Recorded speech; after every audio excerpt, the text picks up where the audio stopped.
All right, everyone. Welcome back to the Working Title podcast, or the secondary name I'm working is called Keep Your Day Job podcast. Here on the Live the Dream Media Network, we have my good friend Clint Peak on the other side of the skinny white table.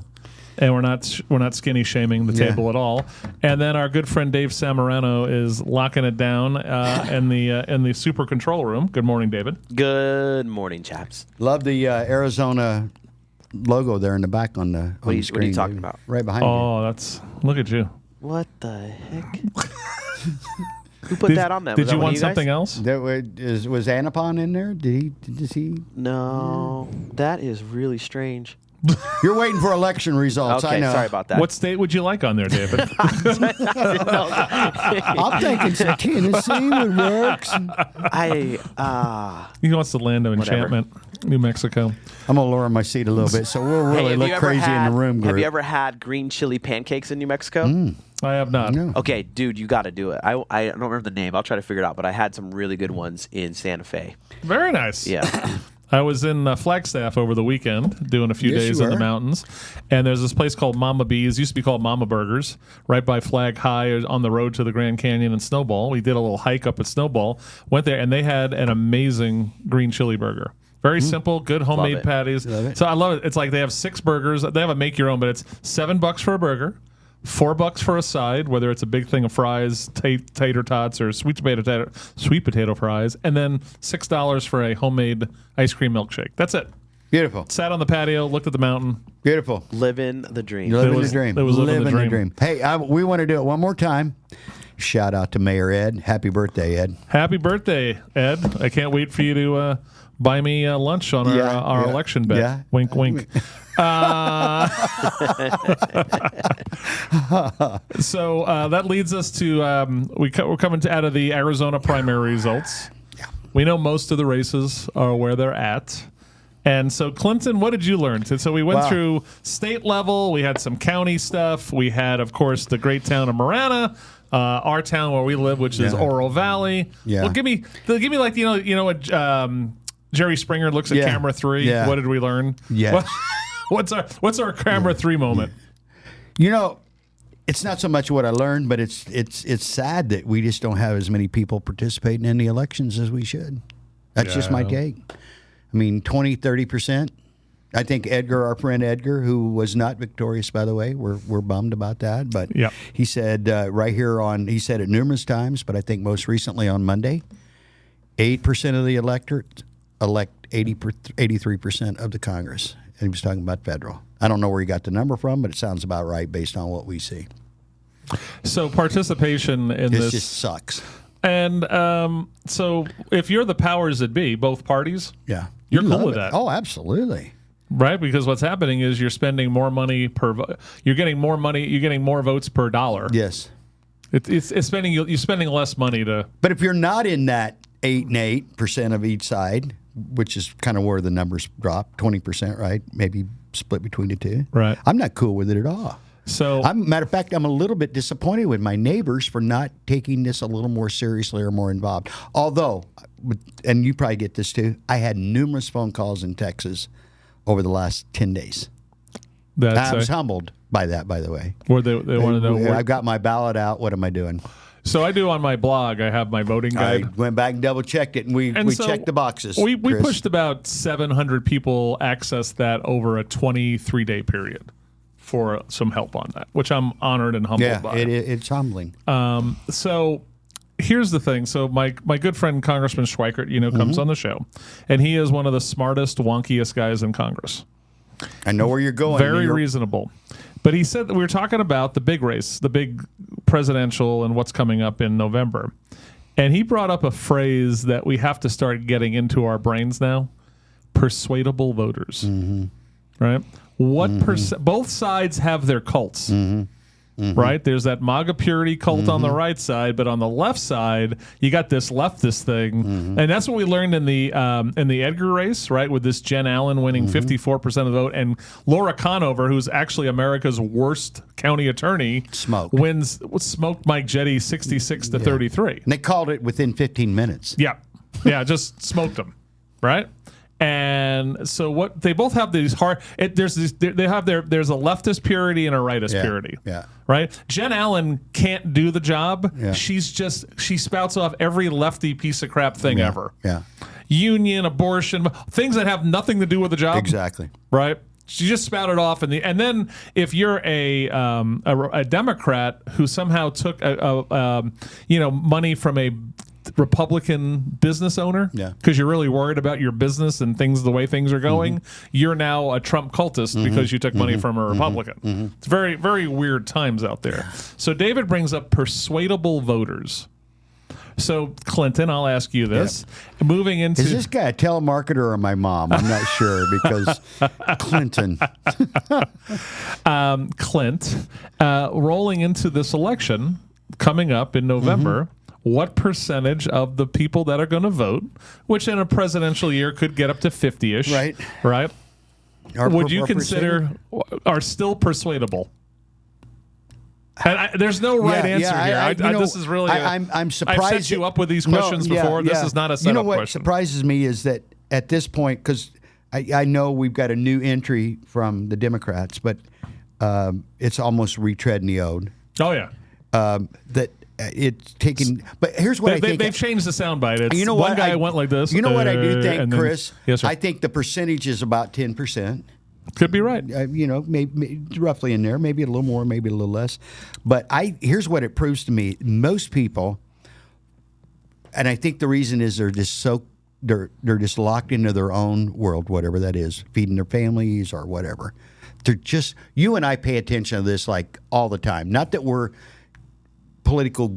Well, you are. I'm not. I mean, I don't watch any of the network TVs or any of that. But we're kind of locked in. I'm locked in. I never watch any of the TV shows. No, and I'm not suggesting you do, but I'm just saying we're kind of locked in around because we're paying attention to what's going on because you're a business. We know a lot of the local leaders and stuff, so we kind of stay up with this. So here's the scary thing. But I think we're only about 25%. The other 25% are locked into their cult. Yep. And so coming out of the gate, it's probably a much bigger number than 10. So let's be honest. Me going into this election, am I persuaded? I already know where I'm going with. Yeah, absolutely. Right? And you've known for months in most cases. So in the end, I'm usually voting R, but sometimes I've left it blank because I think the person's reprehensible. Right? Like Wadsack was someone I left it blank for 2 years ago. Because I don't want my name associated with her. Honestly, in these things, because I could only offer opinions either Oro Valley or Marana, and I can't vote Marana, only Oro Valley. There were a lot that they would say, well, what about? And I'm like, skip. Yeah. I don't know. Whatever you think. They have no competition, so now you've got between now and November. So here's the scary thing. Persuadable, if we're down to 10% of the electorate at that point. Yeah. Now we got to break down persuadable. What makes them persuadable, right? So there could be what do you think? There could be people who are, half of them are, they're just good, open-minded humans, right? And they're a little more cautious and they're a little more objective, and so I think there's a portion there. But the other one that David brought up, which is great, is they have distracted themselves so much from reality but they're somehow still going to show up and vote. Right? So this is the person who's not reading the news. They're not on CNN. They're not on Fox News. Right? But you know what they are? They're constantly on their Instagram page. Yeah. We love you, Instagram. Yeah. And Facebook. There's the call out buzzer. Yeah. Thank you, Instagram. Right? So they're in their social media, but they're not clicking on political crap. Right? They got the thing where it's the the panda bear videos and the dog that knows how to type at a typewriter and all. That's what they're working on. Then they go home and they watch streaming crap. Right? They're watching Disney Plus Star Wars trash. Whatever they're doing, they're so distracted, they're not even paying attention. That's part of persuadable. Yeah. Is they've amused themselves to death. Our founding fathers couldn't have known what we'd be doing 250 I need to years. chime the American band music in the back. I can't find the button though. Yeah, but it's just it was such, and I can't put myself in their frame of mind. There's no way. How do we blot out all we have and go back 250 in almost the dark ages, basically, in our country's history for sure. They didn't think that people would just become so distracted. No Wi-Fi in 1776. I think that came in 78, didn't it? But they had no idea that people would be that distracted or that unengaged. That's where we've lost that community, because it used to be, and we've lost it over a long period of time across the board. I'd love to see some kind of litmus test. Hold on, bro. Hold on. You need to know a few basic. Here's one when people want to talk politics, right? With me, Yes. because I really don't want to talk politics. I say, who's your mayor or who's your council person? Who's the secretary of state? If you don't know that, we can't have a conversation about this. I'm David, sorry. were you going to say something out of I was just saying. But we need to know who the bachelor is and who he's going to choose. So Exactly. let's calm down on pulling away from that. Yeah. Please. Yeah. I also think after doing all these podcasts we do, good guys, that room that David's in, we just call that the control room. Is that what we're calling that? What's it needs a better name. Yeah. I just want to let you guys Okay, know. listeners, help It's like us a out. dungeon. Yeah. Dungeon's fine. I was going to go meat locker right now. Let's go to Dave in the meat locker. So unless in the summertime, It does the look like temperature- a refrigerator. In the summertime, the temperature needs to be meat locker. Yeah. And for the record, David is about 5'7". About that's 8 not where you're feet going with that it? direction right there. unless he's wearing right his there. lifting shoes. shoes. So I'm going, unless someone gives me a better name, that's meat locker. Meat locker. The meat locker. You know, jumping Noted. real quick, back to politics. Meat locker, David in the meat locker. But you know, I have said this is kind of a statement that I've started throwing out there the last 3, 4, 5, 6 elections over the last 6, 8 years, 10 years. I'm not really upset with the politicians because they're doing what they do. You know who I'm upset with? I'm upset with my friends, families, and neighbors. We're not getting more involved. And I'm not upset with them. I'm disappointed with them. How about that as a better in word? the end, this will take us back to Pay attention, people. faith family schools. Yeah. Yeah. All right, that's where Thank you're you. at, right? Thank you. So Yeah, you have, thank you. Come on. 50 to 80 years of government-run K-12, right? Then whatever's going on in colleges, which is a train wreck most of the time. We're not teaching any sort of free thinking in college anymore, No. right? Then you have people in the religious world who we gotta maintain our nonprofit status. Yeah. So they supposedly they don't want to talk politics off of the pulpit. 26,000 nonprofits in the non-for-profits in the state So of here's the other Arizona. thing: all these nonprofits that are in churches, they're talking politics all the day time, long. right? All the day time, long. right? They're They- using their money for that. They endorse people. They do it, and then the church guy, the pastor or the priest or the rabbi, I can't talk, but that would be that we would. I've heard priests tell me that would jeopardize our Yeah. non-profit. Who cares? Yeah. Look at if you were a church, if you were a pastor that basically somehow got your nonprofit stripped because you were talking truth. Yeah. Jesus would be proud of you. Jesus would give you the But attaboy. you know, you hit it. In Faith Family Schools, go back and check out some of our previous episodes. Yep. This is all about it all comes back to this, just dude. doing I'm the just telling right you. thing. That's why your neighbors are so either they're ignorant. Yeah. This is ignorance. Yeah. Yeah, it is. Right? And Yeah. then also we're scared to talk about what we don't know. And remember what we're talking about here now. We're not talking about the outcomes because they are what they are. Yeah. Our neighbors did this. We're talking about the level of participation is how do we here's the question.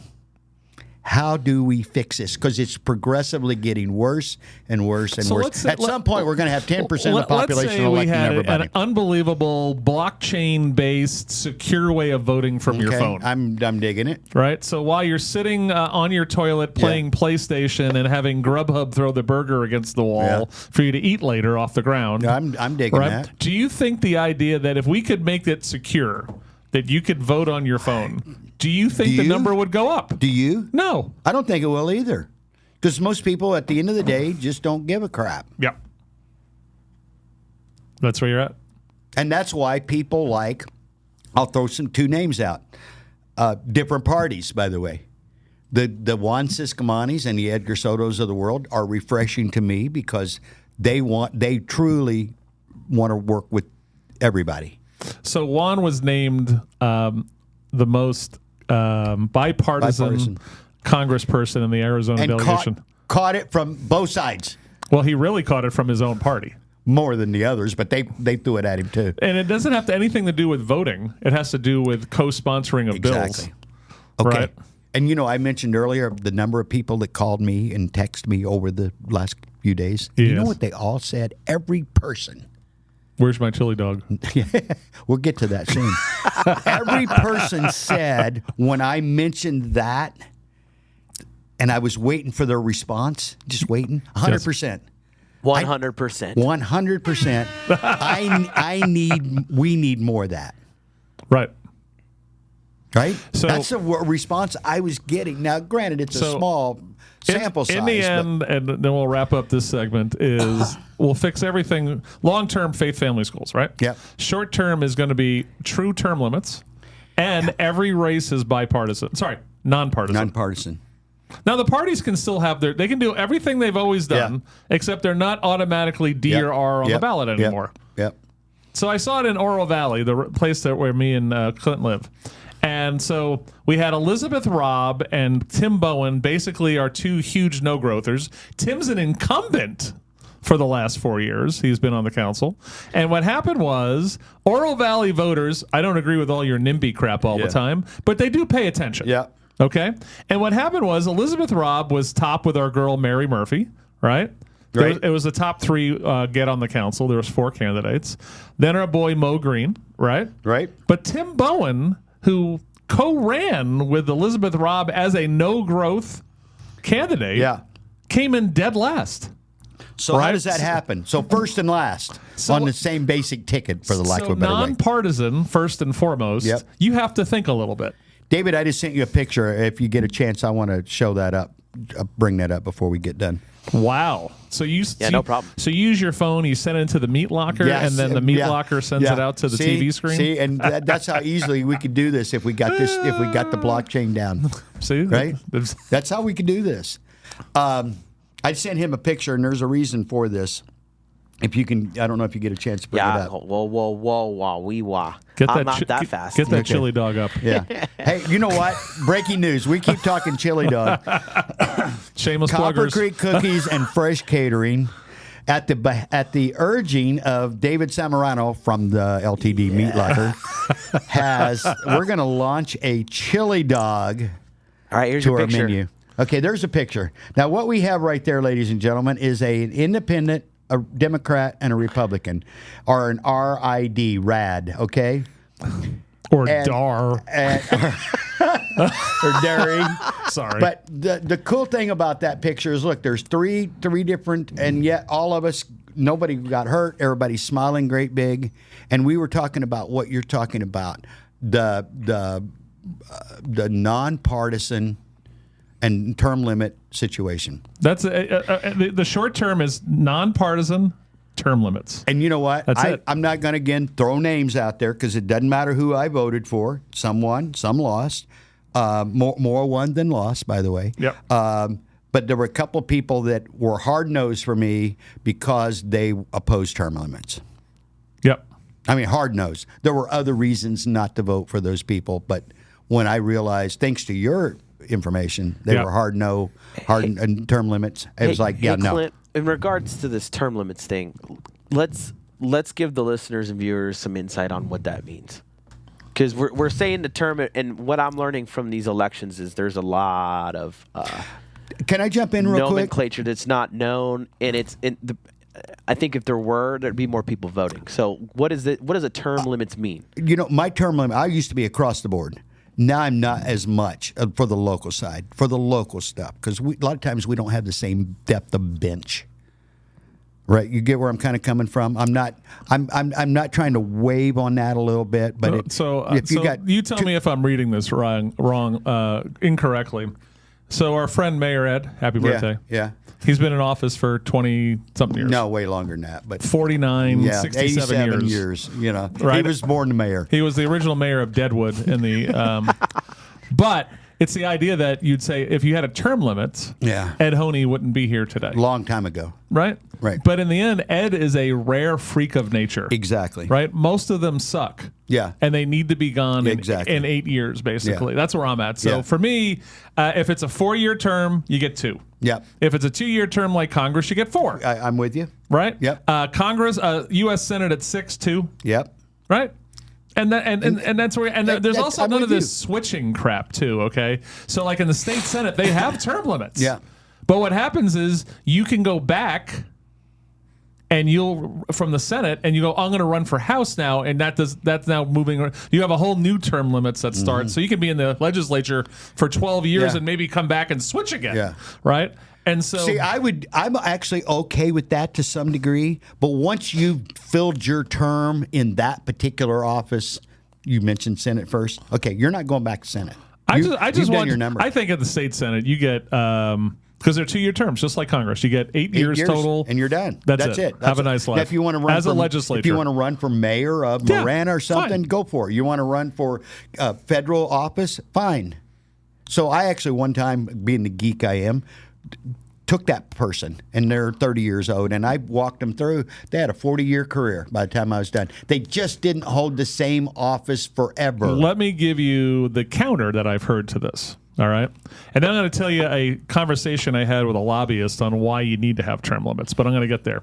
So what happens is you'll hear, oh, if you have term limits, the bureaucracy will now run your government. Right? You need to have term limits for government workers. That's where you really need the term limits.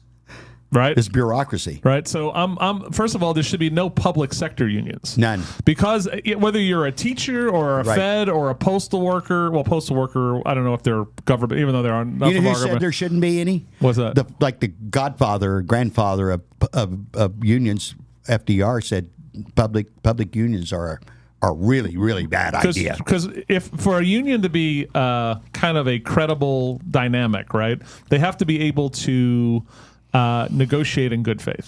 They can't do that as a public sector union. No. Right? Because they can't if they walk off it's just it doesn't work that way. All right? So I want a 10-year, no more than 10 years working for any one government. I'm 100% behind that. Now the other thing, if you don't want to, so here's another way. You want to do term limits. Another way to do term limits without even saying the word term limit. No pension for elected officials. Boom. Then it's over. Boom.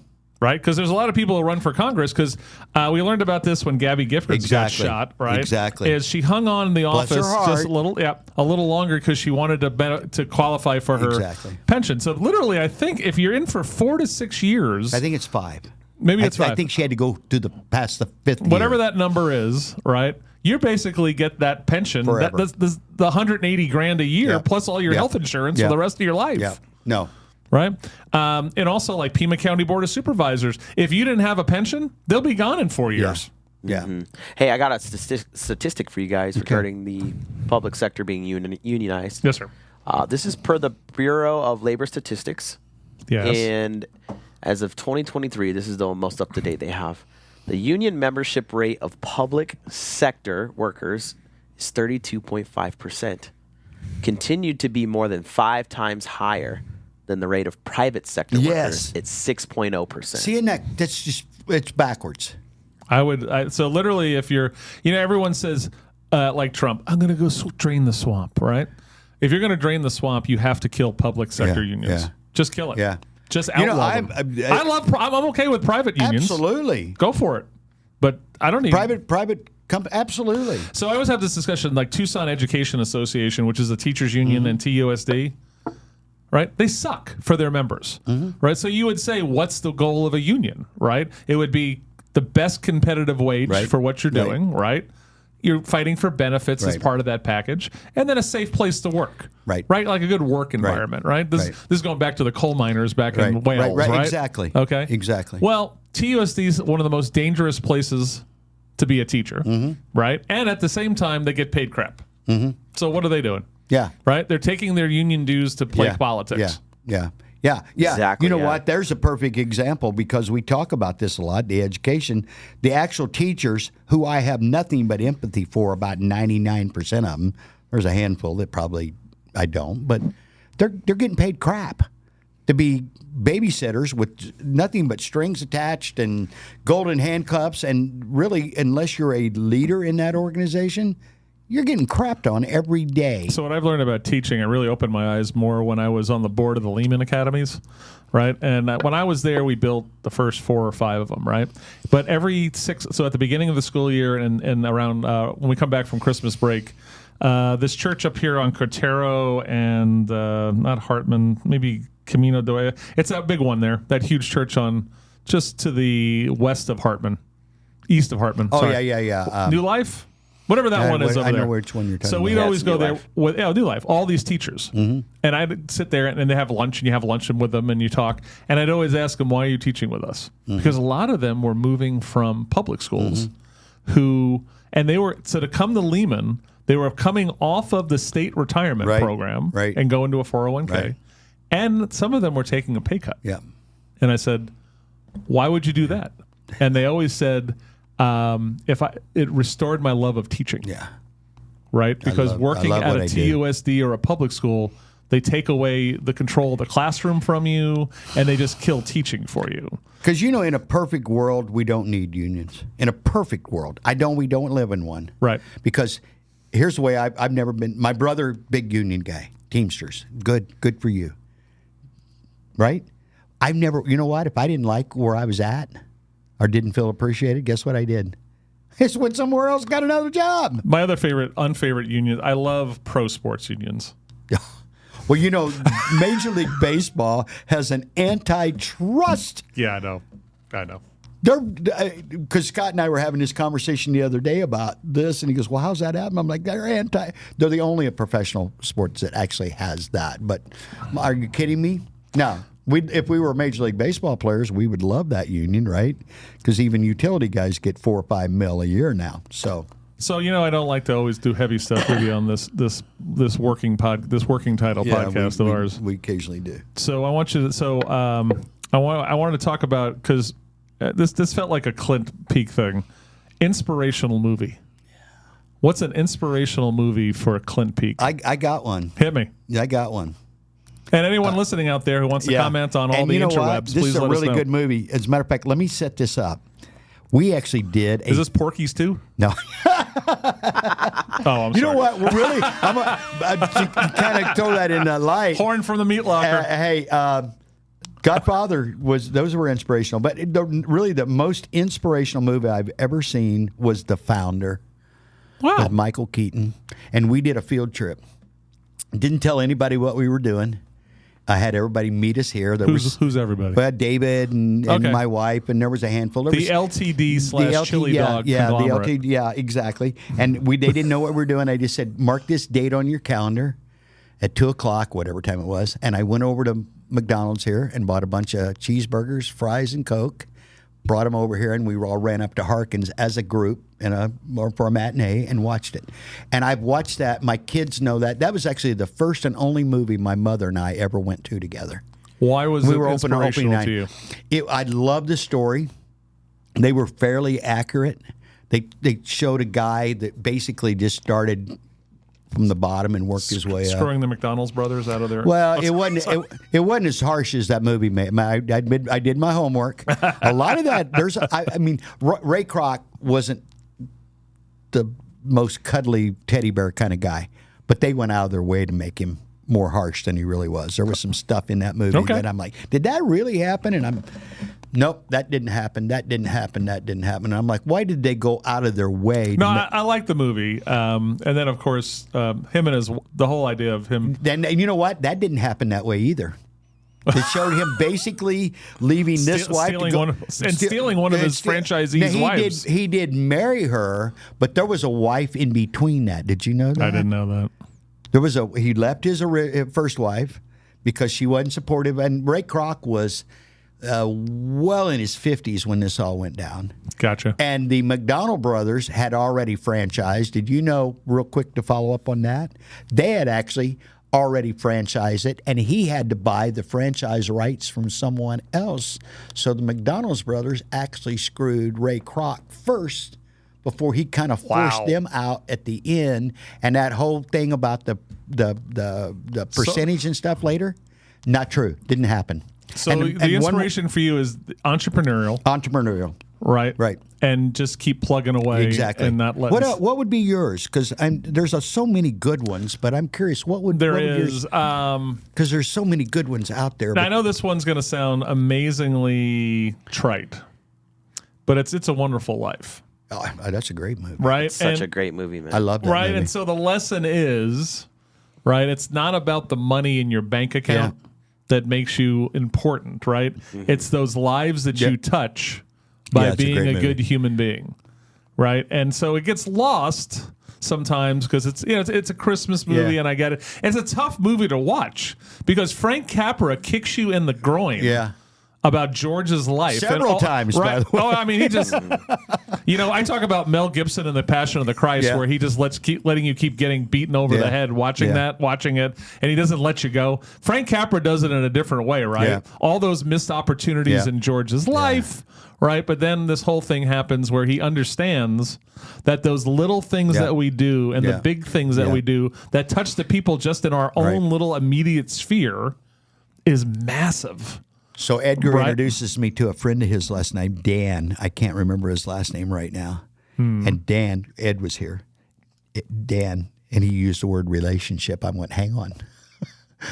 Hey, Ed, come here. He's talking your language. Ed, what's the one word about relationship? I said, my work here is done. Yep. I went off. I looked over 5 minutes later. They're still going at it. Ed preaches that all the time. It's all about relationships. So what happens is some of us become despondent because we haven't done something big with our lives. Yeah. Right? We haven't made $1 million. We haven't we're not a congressman. We're not a congresswoman, whatever you want to be. But what happens is by living that life, right, where you're a good human being, you and your spouse raise good kids. Yeah. Right? You're a hero. That crap counts It hugely. does. Yeah, it does. Right? And so again, I'm looking at this list. It's the AFI inspirational. And there's some other ones. Right? Rocky, Rudy. Yeah, okay. Right? Dead Poets Society is another good one I like. Breaking Away about the bicycle guys. Yeah. There's a lot. One that had me pumped, and it just you're kind of getting the juices flowing here. Porky's too. Porky's too. No, just kidding. Walking Tall, the first one. Oh. You remember that one? I do. No, I'm not talking Joe about Don Baker. I'm not talking about Joe Don Baker. Oh yeah, I remember as beating people up with a 2x4.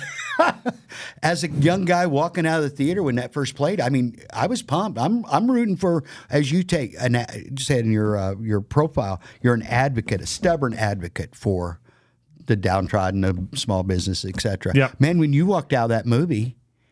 Or at least I did when it was first run, probably 1975, something like that. Somebody can check. I'd love to make an update of Walking Tall, but he works in the center part of Tucson. Hey, let's go.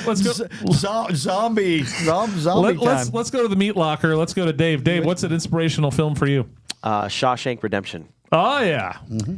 Yeah, I know it's kind of dark, but Where'd you go, David? I'm here. I'm here. It's so dark in the meat locker. We can't see him. The reason being is you have a man where everything's stacked against him completely, right? Framed, put in prison, but he still finds a way out. And he uses manipulation, relationships, and so on to get out of that place. And he builds lifelong friendships. So when he gets out. Sure. But that also keys into something else too. I know you're talking about movies, but recently our good friend Edgar Soto had referenced a book for me to check out. It's called The Third Door by Alex Banyan. It's a really good book. It was very inspirational because there's always a third door. No matter what, you just have to go find where it's at on the building, right? And what that means is when you're trying to get something done, or you're trying to, like, for instance, you're trying to land a new client, or you're trying to meet somebody so you can, give an idea, share an idea with somebody, you might not be able to get a hold of them directly, right? And he talks about cold emails and phone calls and everything, all these things he would use to try to get to that third door and how it would always work out. And it's kind of mind-blowing. Like, this guy, Alex, actually got to sit down with some of the biggest people in the world, and he was just a college student at USC. And nobody knew who he was. But he was able to make contact in person with several individuals, including Bill Gates. right? So He's a bastard. That's what I'd like to know that. but I mean, I mean, some other big Sorry. founders, but yeah, no. So Yeah. that one's inspirational for me. So if you're looking for something to kind of give you some insight on how to approach certain things, I love that. check that out if you can. That's awesome. I do want to rephrase that. I'm sorry I said that about Bill Gates being a bastard. Let me rephrase that. He's a bastard. All right. Hey, real quick about Bill Gates. Sorry. I've seen this play. You might have seen this. Yes, sir. And he's just mask, mask, mask, mask, mask, mask, mask, mask, mask, mask, mask, mask. And then you go Yes. like, I don't remember ever talking about mask. I don't remember talking about that. So, it Hey, your happens. audience, they chimed in and they like Forrest Gump and Hey, The good Blind one. Side. Good ones. Both Blind of them. Side. I love Blind Side. Forrest Gump. The part I didn't like is how Jenny kept on taking advantage of him. Right, yeah. Well, you felt bad for Forrest. I did. Run, Forrest, run. I wanted She's him a to run from user. her. I wanted him to run from her. I'm not stupid, but I know what love is, Jenny. Look at Lieutenant Dan. look at the meat locker bringing it. Bring it. Baked That's a shrimp, classic, man. fried That's funny. shrimp. Talk about shrimp dumb luck. butter, shrimp scampi. One time. Hey, you know what, real quick? Yes, sir. I'm going to go home today and have some shrimp and watch It's a Wonderful Life. Lemon I love shrimp. that. have a chili dog and shrimp. Yeah, chili dog and shrimp. I've actually done that combination this week. That sounds horrible. My goal. Oh, no, Like, come I'm on. side by side. Are now. you still calling that surf and turf? It's got a little chili on there, dude. It fulfills all the parameters of surf and turf. Now, I think what happened was because I know you guys are launching Clammy's chili dogs. Clint and his wife, his beautiful wife is Tammy. So I put their names Yeah, together yeah. for Clammy's. Clammy's Another chili. bad working title here at the Working Title Show. Okay.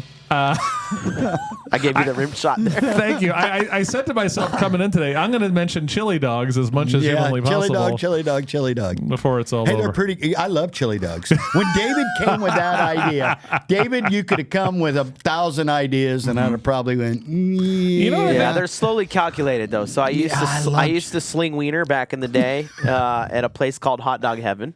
I don't know if any of you guys remember. It was my first job. It was over here at Cortero, where I think like the Nico's is or something now. But the hottest selling item was by far the chili dog, and it had the chili. I'm still trying to find the chili that was used, right? Because it wasn't handmade in the shop. So I'm still working on that. But We're hand making ours, So David. people love chili dogs so much that Pat's Chili Dogs, which has been around forever, Right. they've gotten to a point where now the chili is just a notch above dog food, right? And the hot dog is like a bar-s Yeah, wiener, yeah. but people still like eating it because Yeah. they have this nostalgia about Yeah. eating a chili dog. Yeah. Right? So, you know what? You know how we do happy hours at Wake Up Tucson? I think I want to do a joint happy hour with LTD Yeah. and Clammy's. Yeah. Right? Where we do just a chili dog Chili night. dog, yeah. I think I'm that'd down. be hilarious. I'm down. We used to have so That'd much be fun with awesome. that. Yeah, So yeah. we're going to do a chili dog night this fall before it's Yeah. over. All right. Yeah. My last. Don't we all love chili dogs at the end of the day, right? It's something 'Cause comforting every about now it. and then in the past, I would post a chili dog from home and put it up, and that would always get like 80. For me, that's a lot. 85 responses. Oh, where'd you get that? Well, I mean, that looks awesome. I want one of those. Right? Correct. And when David showed up that day, I'm like, yeah, we're going to do this. We're going to, hey, heads up, about another month. We're waiting for everybody to get back in school, back from vacation. Right. But we're going to launch this shortly, probably right after Labor Day. It will be available for delivery, probably on DoorDash or pickup.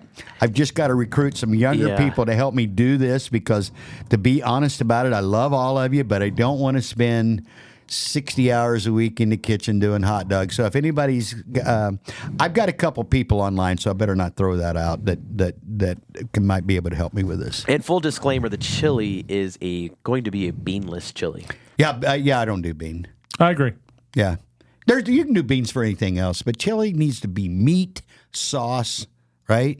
A meat sauce and a dog with some onions. I like beans and chili, but for a hot dog, Not for a hot dog. I agree. Yeah. All right. Now, at the end of this show, I always torture. I torture Clint with some sort of online trivia crap. I was going to be ready for you but I've been so busy. I'll be ready for you next week. I knew you were going to be spiritually and mentally battered the day after primary, so I decided. Rough. I didn't realize how bad. Oh, it is. Hey, I I got a funny part for you from the chat. Yeah. Yes. Because somebody wrote Jenny as a whore. I'm sorry. I just was not ready. Whatever poet just put that in there. I have heard that before. Yeah. And I don't want to say she is, but she's kind of one. Okay? Yeah. So Just I'll let a you know. bit. Hey, stick around, whoever that is. Stick around, whoever that is. When we launch the new chili dog, we're going to The Jenny dog? the Jenny dog. We'll do the Jenny. Oh, I don't even want to know. Now, Oh, like, how long have you guys been doing podcasts at LTD now? What are we 5 talking- years. Yeah, 4 or 5 years. Is this the first time we've used horror on the air? Yeah, well, I'm sure it is. Oh yeah, I'm sure it is. Well, I'm you know sure what? it You know is. what? You know what? Live, And I'm yes, but Yes. Well, I mean, other live. podcasts. You know, we have a podcaster named Veronica that's come in here to the live stream in August. And she's gonna light some She's gonna stuff rock up. it. So, and we're not gonna hold her back. And we got another Love one. it. Won't drop her name just yet, but she's bringing it too. This is the lady David, I met last time. Oh, Christina? Yeah, she's coming. David was giving me a little. He was listening to her a while ago, and he was listening giving me to a her little pilot, yeah. We she were was- talking yeah. before, They're gonna she get, left. They're I gonna thought get right she- out there. All right, you ready for your quiz? I am. Bring it on. Let's go. Yeah, get her ready, David. No, No, I'm not gonna do it today. I just was saying I'm ready, just messing around. Here we go. I didn't know we were going to say the word whore and chili dog so Yeah, many I times tell today. I decided to be nice today Thank because you. again, I know Appreciate you're it. Yeah. spiritually battered, Yeah, I'm beat up. right? Our boy Edgar didn't make Yeah, it. that was tough. Our girl Melissa's on the outside looking in right that's now. tough. Both of those are tough. I decided to do 1980s baseball trivia Okay, with you. good. Thank you. All right, so we're Thank going to you. see what happens here. Yeah. Which team of the decade won their first World Series in 1980? Royals, Expos, Angels, or Phillies? Phillies. Okay. Is he right I on didn't that? know it was multiple choice. I got to get to the end. And No, then it's, so let it's me know. Phillies. Which player won 3 season MVPs in the 80s? 3 seasons. Keith Hernandez, Mike Schmidt, Barry Bonds, Jeff Bagwell. In the 80s. In the 80s. This is 80s. Mike Schmidt. Okay. An amazing third baseman for the Phillies. Oh, yeah. Which of the following teams made their first World Series appearance in the decade of the 80s? In the 80s. Diamondbacks, Rockies, Padres, Devil Rays. Padres. 1984. I think I So got to agree with that. confident, man. I think I Dang. agree with that. Manager of the Year award actually began in 83. Really? I didn't did know not that. know that either. Who won the first award in the American League? Was it Sparky Anderson, which would be Detroit Tigers, but that was 84. Tony La Russa, Bobby Cox, No. Casey Stengel. What the hell are we doing? Okay, 19. So it was in Casey the 80s. Stengel was a mummy yeah, in the yeah, 80s. Yeah, 83. Almost had to be Sparky because Tony was not with the A's yet. What was my fourth choice? Not Casey. Bobby Spark- Cox. Bobby, no. Right, 'cause he's Braves, it's right? Yeah, it's either it's Sparky or it's got to be Sparky. Okay, put Sparky on there. In the decade of the 80s, two players tied for most home runs in a season. One was Andre Dawson of the Cubs, Yeah, and 49. It was yeah, 49. Which rookie, hit 49 home runs in a season? So there's McGuire. Rhino, McGuire. Greg Nettles. What are you smoking crack? Yeah. McGuire. Man, I didn't remember the on year. it. And you know what? Here's the other thing. Andre Dawson won the MVP that year on a last place Cub team. That's true. And he signed with Dallas Green, had just come over, and he signed a blank check. He said, I'll sign for whatever you want. And it was $500,000. Can I tell you a heartbreaking Dallas Green story? Yeah. So Christina Taylor Green Yes. was his granddaughter, Yes. and she got shot as part of the whole January 8th thing. Yeah. And I went to her funeral mass. Mm-hmm. It was at St. Odilia's Catholic Church, and watching Dallas Green cry Yeah. and wail Yeah. was one of the saddest damn things I've ever seen in my life. It was just, and yeah. Anyway, so that's my last Yeah. time I saw Dallas Green was Yeah. crying at St. Yeah. Odilia's Church. What a horrible. As I just brought the whole show down there, I apologize. Thank you. Which player had the most stolen bases in the 80s? Ricky Henderson, Ricky Henderson. You want me to give you the others? No. There's some stupid. He's so fast. You're right on it, because if I gave you the other questions, they're so. Well, who are they? They're so stupid because you obviously didn't play in the 80s. Yeah, who are they? Maury Wills. Okay, right? 60s. Ty Cobb. 20s. and Lou Brock. Yeah. Come on. Lou Brock was okay. So Maury Wills in the 60s, Brock in the 60s, 70s, Right. and Ricky. Ricky has 1,407 stolen bases. What I love I about think. Ricky, if you Ricky would sometimes when you do an interview, Ricky loves Ricky he a lot. refer and to himself in the third person. Ricky liked Ricky a lot, I'm gonna and start doing Ricky that. stole a lot of bases. Let's see. In 1980, this one, Yankee fans, baseball lost his catcher who died at the age of 51. Thurman Munson. No. 51. No, so 51. That's so it's not right. Elston Howard, Bill Dickey, Yogi Berra, or Tim McCarver. Okay, so it's not McCarver or Berra because McCarver never played with the Yankees. So Elston Howard or Bill Dickey. Yeah, I don't think that sounds right. I'm going to go with Howard, but I know it's not the last two. Only one pitcher lost 20 games in a season in the 80s. Who was it? Brian Kingman, Roger Craig, Al Jackson, or Mike Maroth? That's a good one. I think it's Roger Craig, but give me the names again. Brian Kingman, Roger Craig, Al Jackson, or the unbelievable Mike. I don't know who Mike Maroth is, but God bless him. I don't know that name either. The other three I do. Could be Kingman. I think it was Roger Craig. If it's not Craig, it's Kingman. Pick one. I'm gonna go Craig, but I'm not 100% on that one. No, in the 80s? Yeah. No, it wasn't Roger Craig. It had to be Kingman. Yeah, no. Yeah, because Roger Craig was. Yeah, he was on. He was. Yeah, no, it wasn't Roger Craig. Which of the following Kingman. teams did not win a World Series title in the 80s? Dodgers, Yankees, Tigers, Orioles. Orioles. Okay. And the last one. Well, give it to me again, but did you already go? No. Dodgers, They won. Yankees, Tigers, Yeah, Orioles. okay, yeah, Orioles. Hall of Fame player Robin Yount played his entire career for which team? Milwaukee Brewers. Yeah, I didn't have to give you the. All right. Submit my answers. Well, thank you. Which team brought in the decade with a World Series title in 80? Your answer, Philadelphia Phillies? Correct. Mike Schmidt, 3 MVPs? Correct. Which team made their first World Series appearance in the decade? Padres? Correct.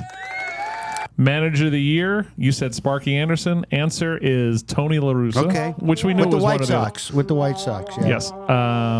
Let's see. Because the Tigers the next year in '84 spanked everybody. They jumped out to a 35-5 see, this run. guy's So see on that, fire. that kind of blew I'm me telling you, I'm away. right in your wheelhouse here. Yeah, with this. 80s you are. Let's see. 49 homers, rookie, which was Mark McGwire. That's correct.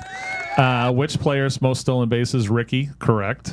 Ricky loved him some Ricky, by the Elston way. Howard. Correct. Yeah. As the Yankee catcher who died in 80. Brian Kingman was the one that lost 20 games in a season. Which following team did not win a World Series title in the 80s? You said the Orioles. The answer is the Yankees. Really? Let's see, 80? Who? They only appeared in the Yankees only appeared in one World Series in the decade, which was 81 and a 4-1 loss against the Dodgers. Okay. What Right? year did the Orioles win? They defeated the Phillies in 83. Really? Yep. I'd forgot that. Tigers defeated Padres in 84, and the Dodgers won 2 World Series in the decade, 81, and then, of course, 88, which is Mickey Hatcher. Mickey, I was just, I met Mickey. Look at this. I met Mickey with the glove. Remember that? I do. Mickey shagged for me up there. I'll tell you that story another time. And then Robert Yount played for them. So you were 80%. 8 out of 10. I can live with that. I can live with that. So we covered it all today. Chili dogs, whores. Yeah. Bill Gates. Local elections. Chili people need to be dogs. more active. Come on. Term limits. Hold on, let's check the election status right here real quick because he's got an update since 7:59 this Let's morning. go. What do you got? What do we got here? Drum roll. Well, we said we'd be back in 2 weeks live. We'll maybe have the results. Now we can go. We'll be live next week. We are. But they're going to be gone in the morning. Yeah. All right. They're going to be on let's see. assignment, but they'll be back by 10. Yeah. No update. This is it. Still. So maybe we'll have some 7:59. updates We're on the looking at working about title. 30% of the votes are still not in. So that's where we're at. All right, guys. We could change the name of the show to Whores and Chili Dogs if you guys want to do that. Chili dolls, whores, chili and, whores. and Ricky loves Ricky. Chili whores. Holy crap. You know the FCC is gonna come get us. Just kidding. Oh, No, wait a they're minute. not. No, they're not. I'm just thinking OVCN just dropped their sponsorship of anything you guys do. I don't know. I don't think whore is actually a cuss word though. I think it's in the Bible, isn't it? It's, of course. There's a lot of words. Mentioned often. There's a in lot there. of words in the Bible. Yeah. So. All right, And everyone. we use them here regularly. Clint, Thank you, God bro. bless you. Thank you. God God bless you, bless as you well. and your chili dogs. Clammy's Thank you in Chili the meat Dogs locker. at the Clammy Chili Dogs headquarters. David in the meat locker. Thank you, buddy. Have a good one, guys. Thank you. See ya. And as Ringo Starr would